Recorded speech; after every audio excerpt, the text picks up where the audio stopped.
A leucine zipper domain is comprised of two long intertwined alpha helices.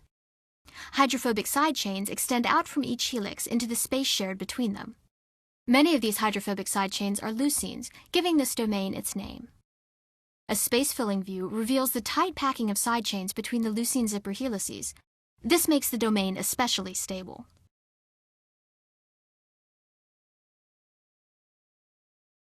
Extensions of the two leucine zipper helices straddle the DNA major groove. Side chains from both helices extend into the groove to contact DNA bases. The specific interactions between side chains and bases are hydrogen bonds. In this example, an arginine residue makes two contacts with a guanine base.